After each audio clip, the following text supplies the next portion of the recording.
Hello dear students. आज की इस वीडियो में हम डिस्कस करने जा रहे हैं हार्मोनिक ऑसिलेटर टू डायमेंशंस। और हार्मोनिक ऑसिलेटर 2D में हम दो अलग अलग केस लेंगे। एक लेंगे आइसोट्रोपिक हार्मोनिक ऑसिलेटर और एक लेंगे हम एनाइसोट्रोपिक हार्मोनिक ऑसिलेटर। तो दोनों में पहले हमें ये पता हो कि आइसोट्रोपिक हार्मोनिक ऑसिलेटर और एनाइसोट्रोपिक में अंतर क्या होता है। तो आइसोट्रोपिक हार्मोनिक ऑसिलेटर वो ऑसिलेटर होता है जिसमें एक्स एक्सिस में सपोज किया मोशन एक्स वाई प्लेन में कन्फाइंड है हार्मोनिक ऑसिलेटर की।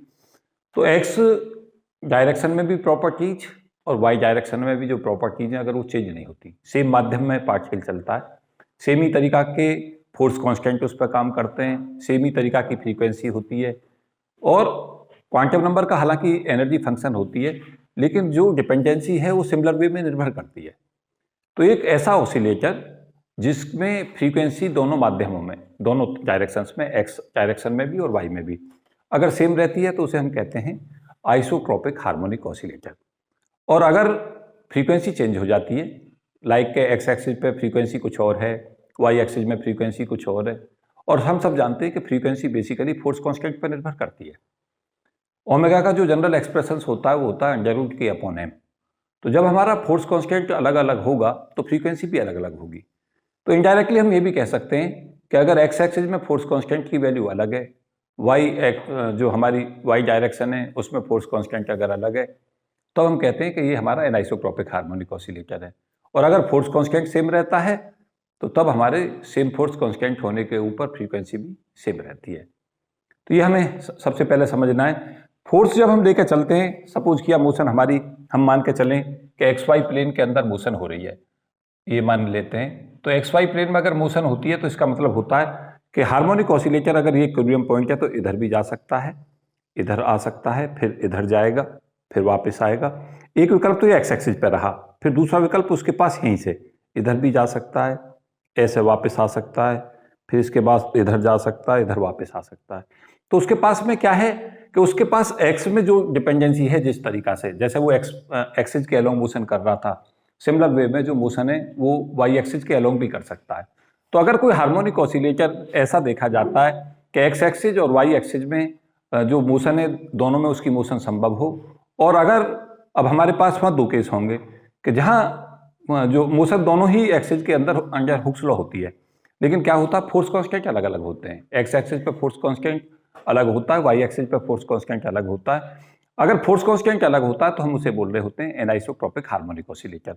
तो फोर्स की वैल्यू को जब हम लिखेंगे यहाँ एक्स वाई प्लेन के अंदर, तो फोर्स लिखेंगे force equal to force along x axis और फोर्स अलोंग वाई एक्सिस। ऐसे शुरू करते हैं इसे कि फोर्स की वैल्यू, जैसे हम इस तरीका से इसका एक सिंप्लीफाइड डायग्राम में बताऊं तो इस तरीका से हम ले सकते हैं, दिस वन, ये हमारी एक्स एक्सिस और इधर जो हमारी वाई एक्सिस, इस तरीका से ले सकते हैं। पार्टिकल यहाँ पे इक्विलिब्रियम से इधर भी जा सकता है, इधर वापस आएगा, फिर इधर जा सकता है, इधर आएगा, या इसके पास दूसरा विकल्प ये भी है। तो ये इस तरीका की जो मोशन है एक्स वाई प्लेन में, मोशन एक्स वाई के साथ साथ वाई जेड में भी हो सकती है और जेड एक्स में भी हो सकती है, लेकिन बेसिकली या तो एक्स वाई में होगी, या वाई जेड में होगी, या जेड एक्स में होगी। मैं केवल एक्स वाई के लिए डिस्कस कर रहा हूँ क्वेश्चन को, लेकिन अगर मैं एक्स वाई के लिए डिस्कस कर रहा हूँ तो सिमिलर जो तरीका है वही हमारा वाई जेड में लागू होगा और वही हमारा जेड एक्स के लिए होगा। तो यहाँ पे ये हमारे एक्स वाई प्लेन में मोशन दिखा रखी है, मैं एक बार फिर से समझाई देता हूँ कि ये हमारा इक्विलिब्रियम पॉइंट है। पार्टिकल के पास यहाँ चॉइस है। चॉइस कौन कौन सी है कि पार्टिकल इधर जाए, फिर वापस आए, फिर इधर जाए, फिर वापस आए, एक चॉइस। ये तो हमारी वाई एक्सिस पर मोशन हो गई। ऐसा भी संभव है कि वो वाई एक्सिस पर भी मोशन कर सकता हो, लेकिन जब वो वाई पर कर रहा होगा उस समय एक्स पर नहीं कर रहा होगा, क्योंकि एक पार्टिकल एक समय पे एक ही एक्सिस पर मोशन कर सकता है। उसके बाद उसकी नेक्स्ट चॉइस ये भी हो सकती है कि हार्मोनिक ऑसिलेटर इधर जाए, फिर वापस आए, फिर इधर जाए, फिर वापस आए। तो ये तो एक्स एक्सिस पे मोशन होती रहेगी, और अगर ये वाई एक्सिस पे ऐसे मोशन करता चला जाएगा तो ये वाई एक्सिस पे मोशन होगी। और जब एक्स एक्सिस और वाई एक्सिस दोनों पे मोशन होगी और फोर्स कांस्टेंट अलग अलग होंगे दोनों डायरेक्शन में, तो एनाइसोट्रोपिक हार्मोनिक ऑसिलेटर होगा। और अगर फोर्स कांस्टेंट दोनों डायरेक्शन में सेम होंगे तो हमारा आइसोट्रोपिक हार्मोनिक ऑसिलेटर होगा। तो यहाँ पे फोर्स कांस्टेंट इधर तो मान लेते हैं के एक्स और इधर फोर्स कांस्टेंट मान लेते हैं के वाई। तो एफ एक्स की वैल्यू हुक्स लॉ में लिखेंगे तो हुक्स लॉ के हिसाब से एफ एक्स हमारा आ जाएगा माइनस के एक्स एक्स, और ये एफ वाई हमारा आ जाएगा माइनस के वाई वाई। ये हमारा फोर्स आ गया। फोर्स को हम क्या करें बच्चों, एक्स वाई मोशन के अंदर, ये मोशन हो रही है एक्स वाई प्लेन के अंदर, तो फोर्स को यहाँ पे क्या कर दें, minus del V upon del X, ये ले लें। और यहाँ ये तो हमारे मैग्नीट्यूड के लिए आगे आई और जे यूनिट वेक्टर यूज कर सकते हैं यहाँ पे, ये हमारा वेक्टर राशि को नोट करने के लिए आ जाएंगे। तो एफ एक्स की वैल्यू यहाँ पे लिख लें, minus del V upon del x I cap minus del V upon del Y J cap equal to, पहले मैं डिस्कशन किसका कर रहा हूं, एन आइसोट्रोपिक का, इसी का फिर आइसोट्रोपिक बना दूंगा। तो ये हमारे पास minus del V upon del x i minus del V upon del Y j equal to minus k x और एक्स आई कैप माइनस के वाई वाई और जे कैप। इसमें क्या करें कि जो कोफिशिएंट है उनको आपस में इक्वल कर दें। कोफिशिएंट का मतलब ये एक्स एक्सिस पे इसका कोफिशिएंट इसके इक्वल और वाई एक्सिस पे इसका कोफिशिएंट इसके इक्वल। देखें बच्चों क्या आएगा, तो कंपैरिजन करके minus del V upon del X की जो वैल्यू है वो हमारी आएगी यहाँ से माइनस के एक्स और एक्स।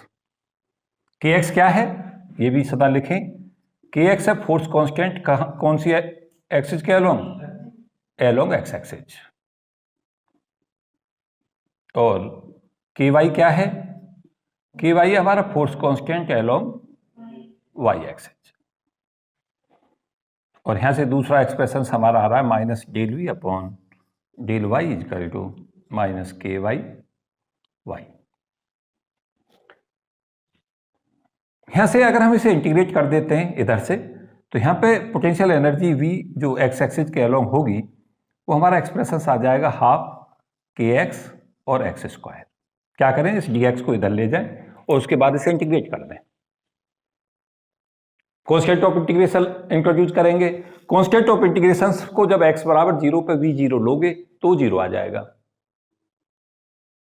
जब भी हम इंटीग्रेशन करते हैं तो एक कॉन्स्टेंट ऑफ इंटीग्रेशन लगाते हैं, a लगा दिया, x बराबर 0 पे पोटेंशियल एनर्जी 0 थी तो यहां पे a 0 आ गया। यहां से देखें, यहां से क्या आ जाएगा, वी वाई भी potential energy along Y axis, ये y के अलोंग होगी और ये x एक्सिस के अलोंग होगी पोटेंशियल एनर्जी जो स्टोर हो रही है। तो ये वैल्यू कितनी आएगी, हाफ के वाई स्क्वायर प्लस बी।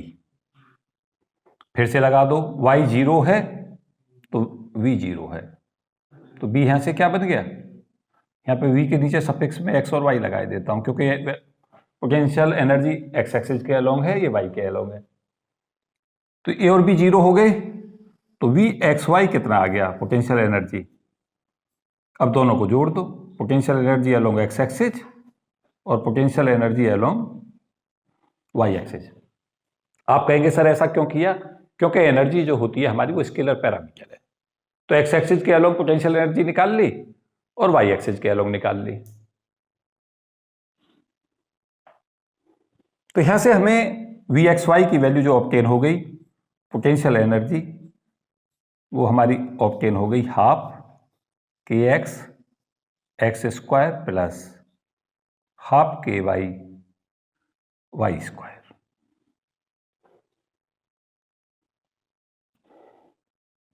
इस एक्सप्रेशन को ब्रैकेट में क्लोज कर दो।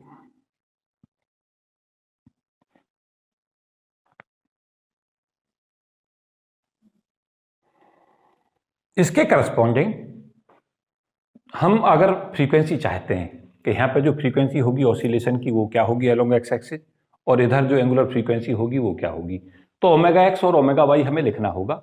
ओमेगा एक्स की जो वैल्यू होगी यहाँ वो होगी omega x is equal to under root k x upon m,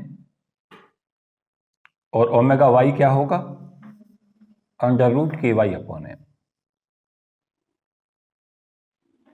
frequency का फॉर्मूला जो होता है वो होता है under root k upon m. K यहाँ फोर्स कांस्टेंट है, के में अगर सफिक्स में एक्स लगा दोगे तो फ्रीक्वेंसी अलोंग एक्स एक्सिस आ जाएगी, अगर के में सफिक्स में वाई लगा दोगे तो फ्रीक्वेंसी अलोंग वाई एक्सिस जाएगी।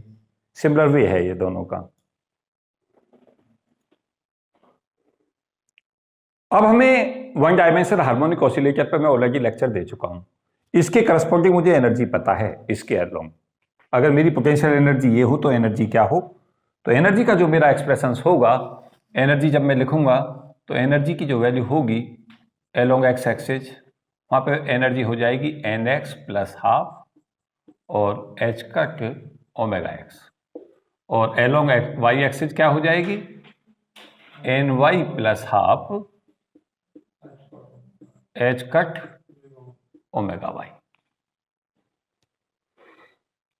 देखो अब आपकी चीजें कैसे आने लगी पिक्चर में, कि पोटेंशियल एनर्जी आपकी पिक्चर में आ गई कि इतनी होगी, ये एक्स एक्सिस के अलोंग पोटेंशियल एनर्जी स्टोर रहेगी, ये वाई के, यहाँ पे फ्रीक्वेंसी आ गई पिक्चर में, कि फ्रीक्वेंसी क्या होंगी, एक्स एक्सिस के अलोंग क्या होगी वो इस एक्सप्रेशन से, वाई के रेस्पेक्ट क्या होगी एंगुलर फ्रीक्वेंसी से। इसके रेस्पेक्टली जो एनर्जी थी यहाँ पे इसके रेस्पेक्ट, वो हमने पिछले लेक्चर में की थी, उसकी एनर्जी थी n प्लस हाफ, ब्रैकेट को क्लोज करो, एच कट ओमेगा। अब क्या करो, n की जगह पे सफिक्स में nx ले आओ x एक्सिस को बताने के लिए, और ओमेगा को ओमेगा एक्स से रिप्लेस कर दो, यही तो किया है यहाँ। और नेक्स्ट में क्या कर दो, दूसरा काम ये करो कि जो तुम्हारा दूसरी एक्सिस है वाई एक्सिस, उस पर एनर्जी का फॉर्मूला लिख दो, यहाँ पे क्वांटम नंबर को एन वाई से दिखा दो प्लस हाफ, और ब्रैकेट में बंद करके इसके एच कट ओमेगा वाई ले लो। अब आपसे कहा जाता है कि भाई एनर्जी बताओ, टोटल एनर्जी कितनी है, तो टोटल एनर्जी को कैसे लोगे, टोटल एनर्जी हमारी होगी यहाँ क्या, ऐड कर दो सीधा, एन एक्स प्लस हाफ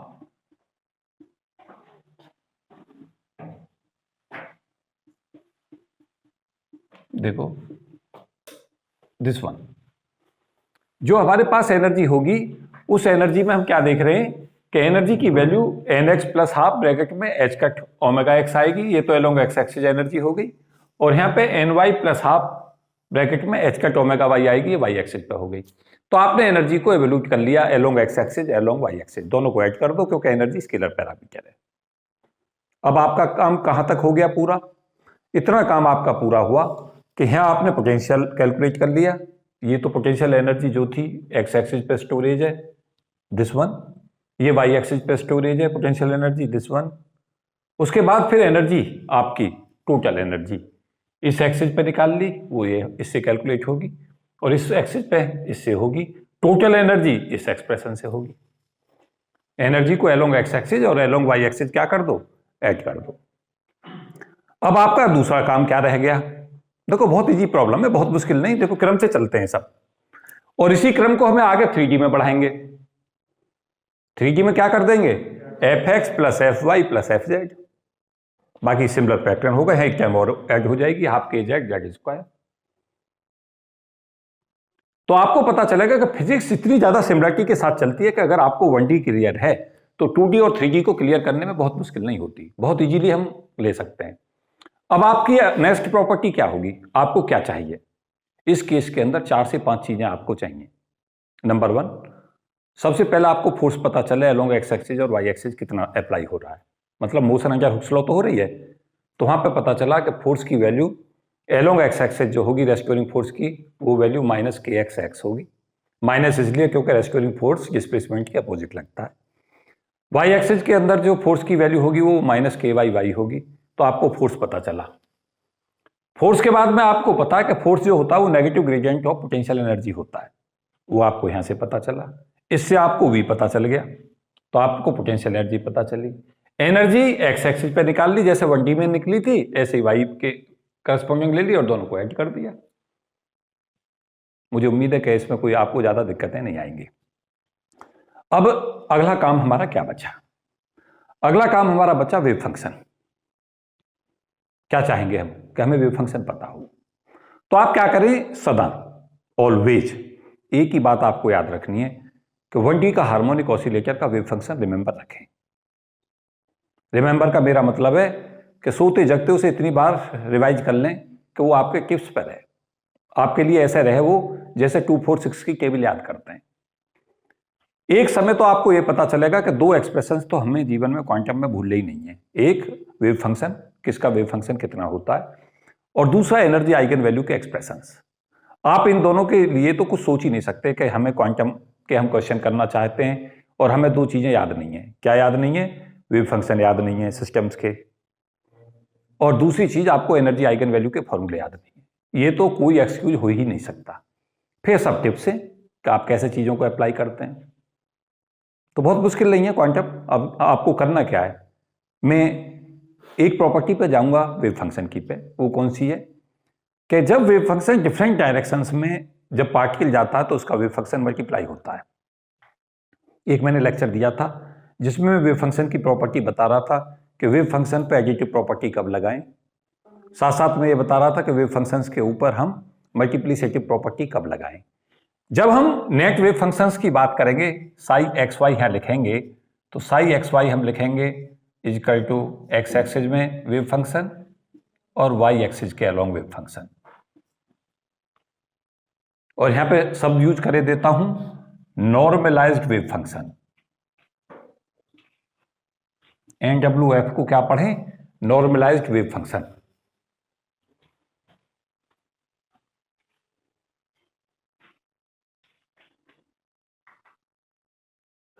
अब देखो तुम्हें एक याद रखो, बस साई एक्स साई वाई तो तुम सिमिलर बना दोगे, तो यहां पे क्या लेके चलोगे? इजिकल टू हमारा क्या बन जाएगा? यहां पे एक्सप्रेशन में आ जाएगा एल्फा अपॉन 2 की पावर n फैक्टोरियल n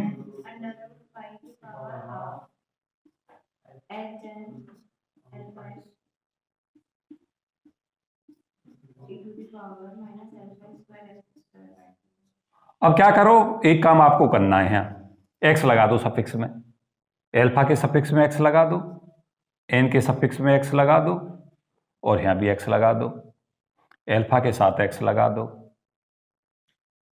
बस ये लिख गया। और सिमिलर क्या करना होगा? बिल्कुल सिमिलर वाई का लिख दो। अब के सफिक्स में क्या लगा दो? बस एन एक्स की जगह एन वाई कर दो, एल्फा एक्स की जगह पे एल्फा वाई कर दो, तो यहां पे क्या आ जाएगा? Multiplied y alpha y upon 2 की power n y factorial n y root pi इसकी पावर हाफ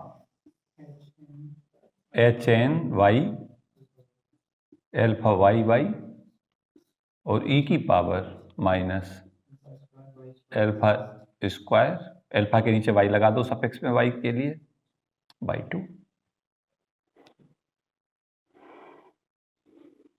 और एक चीज, एक एक्सप्रेशन मैंने आपको कहा था क्या कि वो तो आपको सदा ये रखना है याद। क्या कहा था? एच एन क्यू की वैल्यू इजकल टू -1 की पावर n e की power q square D N upon D Q N e की पावर, ये तो आपको कभी भी भूलना नहीं है।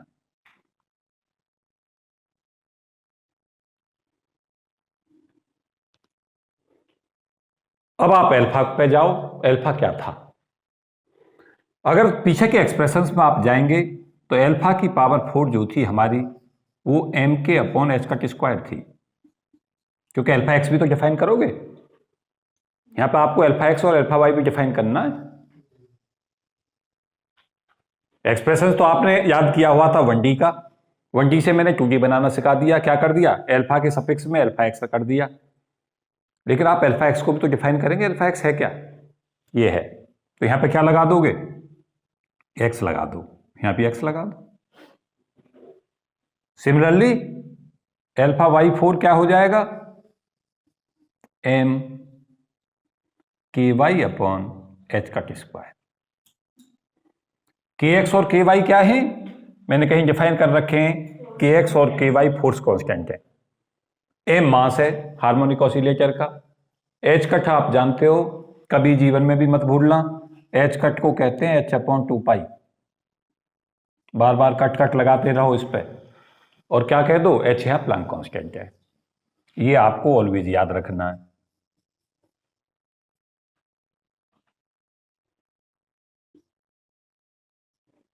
अब आप कहां तक पहुंचे? अब आप इस पर पहुंचे कि आपको वेव फंक्शन 2D का इजीली आपने लिख दिया। क्या किया गया था? 1 डायमेंशन का लिखा, 1 डायमेंशन का एज सच रखा, उसी 1 डायमेंशन में n के सफिक्स में nx लगा दिया, एल्फा के सफिक्स में एल्फा x लगा दिया। y एक्सिस पर आपने क्या किया? n की जगह पे ny ले लिया और अल्फा की जगह पे अल्फा वाई कर दिया, अल्फा एक्स और अल्फा वाई दोनों डिफाइन कर दिए। अब आप कहां तक पहुंच गए हैं? अब आप इसके अंदर आइसोट्रोपिक हार्मोनिक ऑसिलेटर की फॉर्म में पहुंचने की तैयारी है आपकी। एनाइसोट्रोपिक की थ्योरी आपके सामने है। आप मुझसे पूछोगे सर एनाइसोट्रोपिक और आइसोट्रोपिक का सबसे आसान तरीका बता दो, तो मैं कहूंगा कि अगर kx और ky अगर आपस में डिफर हैं, फोर्स कांस्टेंट डिफर हैं, तो ये हमारा एनाइसोट्रोपिक केस है। और अगर kx और ky हमारे क्या हैं? सेम हैं, तो क्या बन गया? Isotropic harmonic oscillator.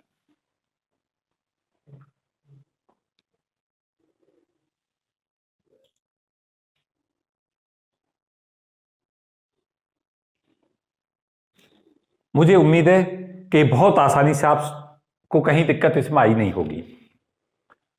अब आप क्या करें कि आइसोट्रोपिक से एनाइसोट्रोपिक ना सर्च करें, बल्कि क्या पढ़ें? एनाइसोट्रोपिक पहले पढ़ें। मैंने क्या समझाया इसे पूरा? यहां पे पूरा का पूरा जो फिजिक्स डेवलप की है वो किसके लिए की गई है? एनाइसोट्रोपिक के लिए। अब आइसोट्रोपिक इसका स्पेशल केस है। स्पेशल केस कैसे बनेगा? आइसोट्रोपिक हार्मोनिक ऑसिलेटर में आप थ्योरेटिकली बहुत जल्दी पहुंच जाएंगे। हार्मोनिक ऑसिलेटर, और कौन सा केस डिस्कस हो रहा है? 2D। ये ध्यान रखें, एक 2 डायमेंशंस पर डिस्कशन है पूरा। तो आइसोट्रोपिक के लिए आप क्या कर दें? kx को ky के इक्वल कर दें, ओमेगा x को और इसको पूरे को कुछ देर के लिए कह दो लेट अस से k, ये दोनों इक्वल हैं और उनका फोर्स कांस्टेंट k है। और दूसरा क्या करें? ओमेगा x को ओमेगा y के इक्वल कर दें, इक्वल टू ओमेगा करें। तो आपने दो काम किए। क्या कर दिया? फोर्स कांस्टेंट सेम थे, मास हार्मोनिक ऑसिलेटर एक ही है तो उसका मास सेम है। अगर फोर्स कांस्टेंट सेम होंगे तो फोर्स कांस्टेंट सेम होते हैं क्या होगा? जो बहुत ही महत्वपूर्ण चीज हो जाएगी वो होगी कि फ्रीक्वेंसी सेम हो जाएगी दोनों एक्सिसों पे। जो टाइम टेकन होगा, जो एक्स एक्सिस पे पूरा एक राउंड लेने में जो समय ले रहा होगा उतना ही वाई पे ले रहा होगा। फ्रीक्वेंसी सेम का मतलब ये है। फ्रीक्वेंसी डिफर का मतलब है जब दोनों जगह पे एक ऑसिलेशन में समय इक्वल ना हो, तब कहते हैं हम एनाइसोट्रोपिक। और आइसोट्रोपिक वो कि एक्स एक्सिस पे और वाई एक्सिस पे फ्रीक्वेंसी सेम हो, टाइम पीरियड सेम हो। Gate my point? तो यहां पे क्या करें? ये कंडीशंस अप्लाई कर दें। जैसे ये कंडीशंस अप्लाई करेंगे तो 3 एक्सप्रेशनों पर जाएं, बाकी पे ज्यादा जरूरत नहीं आपको जाने की कि इस एनर्जी पे क्या प्रभाव पड़ा, वेव फंक्शन पे क्या प्रभाव पड़ा, पोटेंशियल एनर्जी पे क्या प्रभाव पड़ा। देखो फोर्स में तो आपको पता चल गया होगा कि ऐसे केस में जो फोर्स की वैल्यू है वो हमारी हो जाएगी -k, और क्योंकि kx को आपने किसके बराबर कर दिया है? ये हो गया, क्योंकि इक्वल करके ये आपका केस बन गया फोर्स का। और x और y तो लगाओगे ही। क्यों लगाओगे? क्योंकि फोर्स जो होगा हमारा वो -kx होता है, रेस्टोरिंग फोर्स। k तो फोर्स कांस्टेंट होगा और x हो गया हमारा displacement along x axis. k force constant हुआ, ये y एक्सिस। क्या किया है मैंने इस एक्सप्रेशन में, दिस एक्सप्रेशन के अंदर kx को k कर दो, ky को k कर दो, क्योंकि कंडीशंस हमने लगा दी है। कहां ये लगा रखी? तो v हमारा यहां से क्या आ जाएगा? Potential energy. आप इन स्टेपों को स्किप कर सकते हो, यहां पर सीधा ही लिख सकते हो। क्या आ जाएगा? v हमारा सिंपली आ जाएगा half k x square plus y square. देखो kx और ky इक्वल हो गए और उसको k के इक्वल ले रहे हो, तो हाफ k और ब्रैकेट में क्या आ जाएगा? x square plus y square. तो ये तो फोर्स की वैल्यू हो गई, ये पोटेंशियल एनर्जी की वैल्यू हो गई। अब आप एनर्जी देखेंगे, एनर्जी पे क्या प्रभाव पड़ा।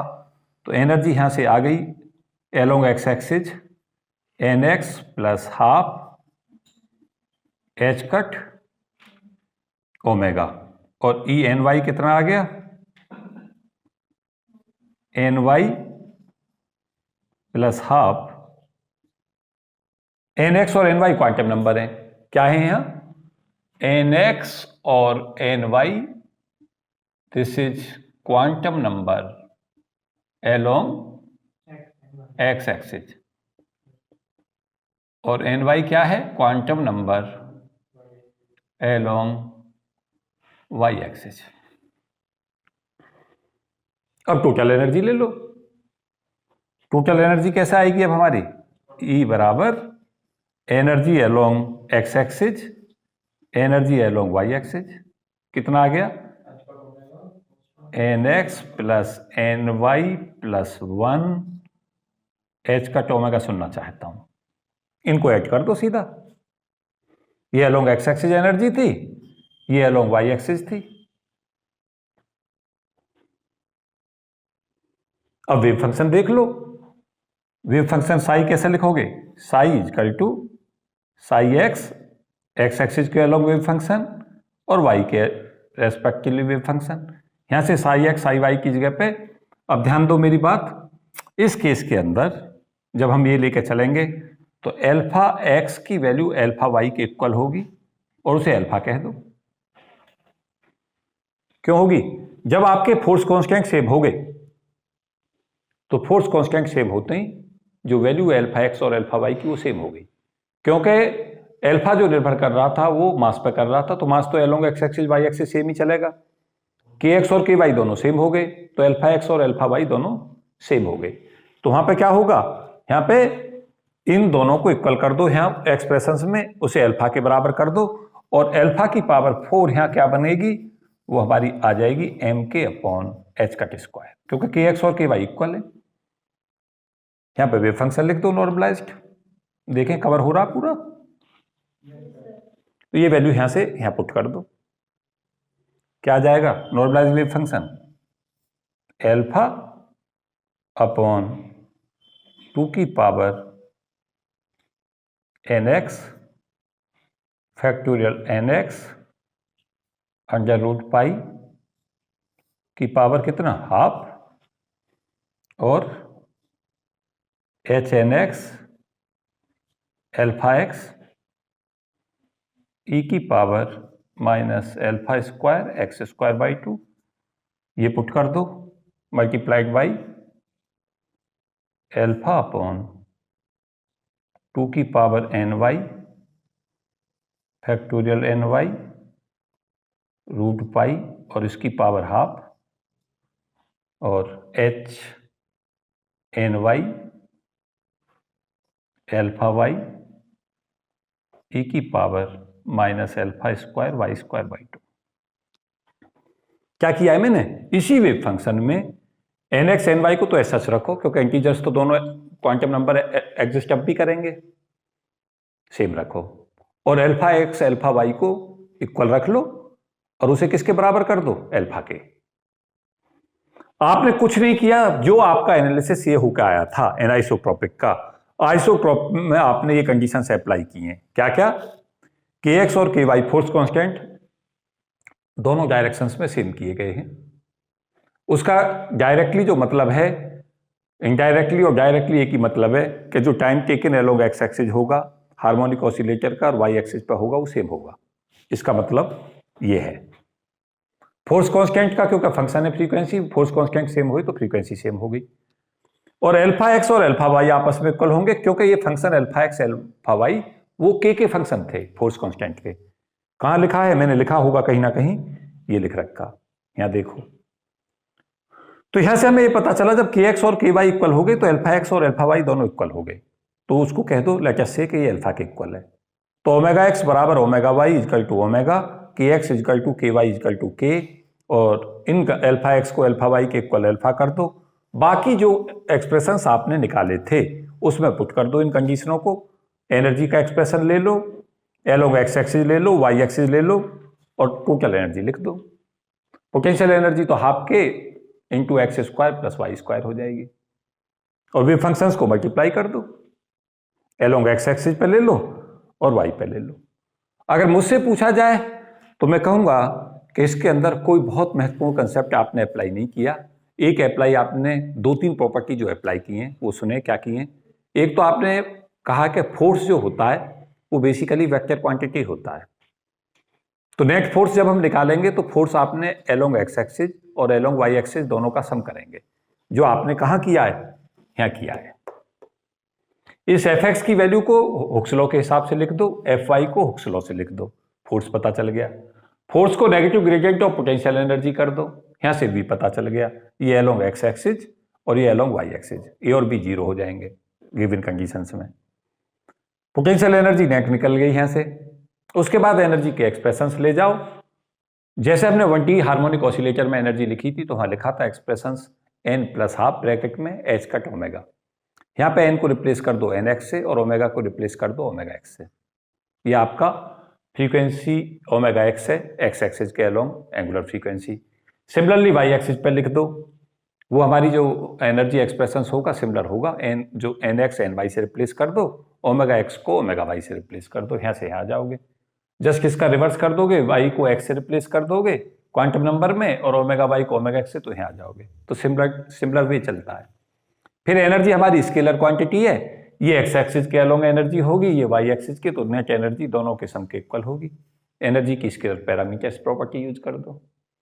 वेव फंक्शन जब लिख रहे हो तो वेव फंक्शन के लिए क्या कर दो, एक्स एक्सिस पे 1D का हमें हार्मोनिक ऑसिलेटर का वेव फंक्शन हमें ऑलवेज याद रखना है, उसे लिखो यहाँ और उसमें क्या कर दो, एल्फा की जगह पे एल्फा एक्स लिख दो और एन की जगह एन एक्स लिख दो।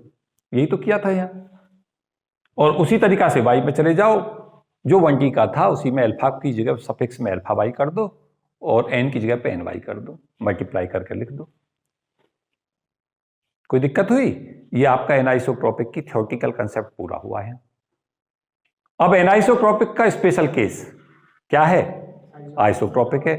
आइसोट्रोपिक हार्मोनिक ऑसिलेटर उन्हें कहते हैं जिनके जब मोशन एलोंग एक्स एक्सिस हो या वाई एक्सिस के हो तो फोर्स कांस्टेंट सेम रहते हैं। जब फोर्स कांस्टेंट सेम रहते हैं तो क्या होगा, फ्रीक्वेंसी सेम होती है। कंडीशन से लगा दो कि फ्रीक्वेंसी सेम है, फोर्स कांस्टेंट सेम है। एल्फा और एल्फा एक्स और जो हमारे एल्फा एक्स और एल्फा वाई हैं वे फंक्शन फोर्स कांस्टेंट के होते हैं, तो वहां पे एल्फा एक्स और एल्फा वाई दोनों इक्वल होकर एल्फा के इक्वल हो जाएंगे क्योंकि वहां फोर्स कांस्टेंट सेम है। ये सारी कंडीशंस कहां लगा दो, इस पे भी लगा दो, यहां भी लगा दो और यहां भी लगा दो, फोर्स पे भी लगा दो, ये सारे रिजल्ट आ जाएंगे आपके।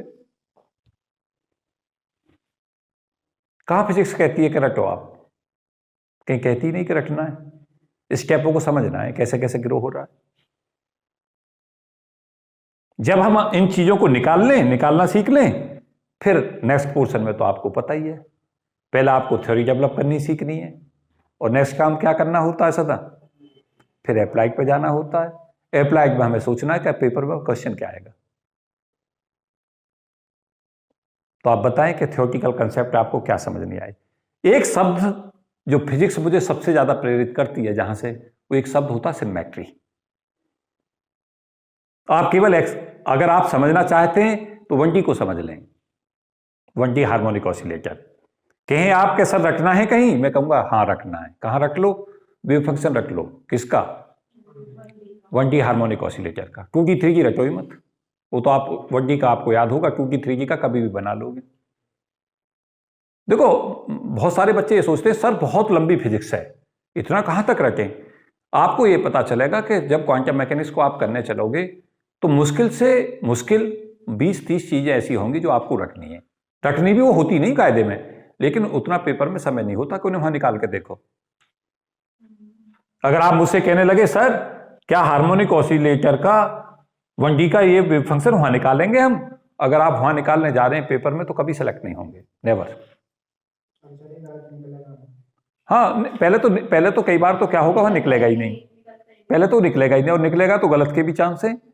तो बेसिकली क्या हो रहा होता, पता तुम्हें पहले से होती हैं चीजें। अब ये कहते हो कि सर ये थ्योरी आप डेवलप करके क्यों बता रहे हो, इस थ्योरी को डेवलपमेंट से ही पता चलेगा कि कोई रिजल्ट अगर तुमसे मिस भी हो गया, आपको याद भी नहीं आ रहा है, तो आप उस रिजल्ट को बनाने की स्थिति में होगे ऑलवेज। बेसिकली क्या होता है कि हमें पेपर के लिए जो तैयारी होती है उस स्मार्ट प्रिपरेशन उसी को कहते हैं कि हमें सबसे पहले यह पता हो क्या रखना है क्या नहीं रखना। मैं कहूंगा 2 चीजों को सबको रट डालो। अगर मुझसे कहोगे क्वांटम मैकेनिक्स में सर 2 चीजें ऐसी छांटो कि जो हमें सिस्टमों की याद रखनी है, तो मैं 2 चीज जो सबसे पहले छांटना चाहूंगा आपको पोटेंशियल पता हो, पोटेंशियल सिस्टम में क्या लिया है। बल्कि मैं 3 चीज छांटूंगा उसमें, पोटेंशियल पता हो, वेव फंक्शन पता हो और एनर्जी आइगन वैल्यू का एक्सप्रेशन पता हो। इस पे तो कोई कंप्रोमाइज हो ही नहीं सकता। क्यों पेपर में आप जाके ये ना सोचें कि वहां पे जाके हम कैलकुलेट करने वाले हैं। अगर वहां करने वाले हैं तो सिलेक्शन कभी नहीं हो सकता। वो तो आपको पहले से ही पता होनी चाहिए। अगर आप ये सोच रहे हो कल मैं इसकी थ्योरी डेवलप करके बता रहा था कि कैसे आया, वहां पेपर में थोड़ी जरूरत होगी। फिर आप कहोगे सर हमें क्यों करा दी? करा इसलिए दी क्योंकि तुम्हें एक सीक्वेंस पता चलती है चीजों का, कहां से आया। उससे आपका इंटरेस्ट बन नहीं पाएगा, क्योंकि आपको लगेगा कि तो सब रखना पड़ रहा है, इसको भी रख लो, इसको भी रख लो। तो you should be prepare your self. क्या स्मार्ट प्रिपरेशन उसको कहते हैं जिसमें आपको ये पता हो क्या रखना है और क्या समझना है।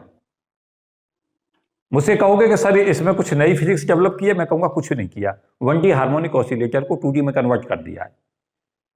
2 फॉर्म बदल दी उसकी, एनाइसोट्रोपिक और आइसोट्रोपिक। एनाइसोट्रोपिक में फोर्स कांस्टेंटों को अलग अलग ले लिया है, फ्रीक्वेंसी अलग अलग ले ली है, एनर्जी अलोंग एक्स एक्सिस और वाई एक्सिस ले लिया, उनका एनर्जी सम कर दिया है। जब आइसोट्रोपिक में गए हो तो वही प्रॉपर्टी सेम हो गई है, फिर उससे डेवलपमेंट कर दिया है। एनर्जी स्केलर पैरामीटर है तो एनर्जी को ऐड किया गया है। वेव फंक्शन डायमेंशन में जब डिफरेंट में जाता है तो सदा मल्टीप्लाई होता है, वो प्रॉपर्टी यूज कर दी है। तो मुझे उम्मीद है कि जो ये कंसेप्ट में डिस्कस कर रहा था ये सब आपकी समझ आ गए होंगे। नेक्स्ट वीडियो में इसी के क्रम में मैं आगे जो वीडियो दे रहा हूँ इस पे ये जो चीज आपको पढ़ाई है इन्हीं पे मैं चाहूंगा कि अप्लाइड क्वेश्चंस आपको बताऊं, क्या अप्लाइड आ रहा है, क्वेश्चन आता क्या है। और फिर जैसे ये बताऊंगा कि आता क्या है तो एक चीज मैं सदा ही बताता हूं, फ्यूचर पॉसिबल क्वेश्चंस क्या होंगे, आगे क्या उम्मीद हो सकती है जो आ चुका है उसके बाद। तो इस वीडियो में इतना ही, और नेक्स्ट कंटिन्यूएशन में इस आगे वीडियो देखते रहें और फिजिक्स में रखने का प्रयास ना करें, केवल समझ के चलें तो आपको लगेगा कि फिजिक्स एक बहुत ही इंटरेस्टिंग सब्जेक्ट है। तो इसे बोर होकर ना पढ़ें, बल्कि ऐसे पढ़ें कि चीज़ें कैसे एलोबेट होती हैं। अगर हम ऐसे पढ़ेंगे तो हमारे लिए बहुत इंटरेस्टिंग बन जाती है। तो thank you and best wishes for all of you. जय हिंद।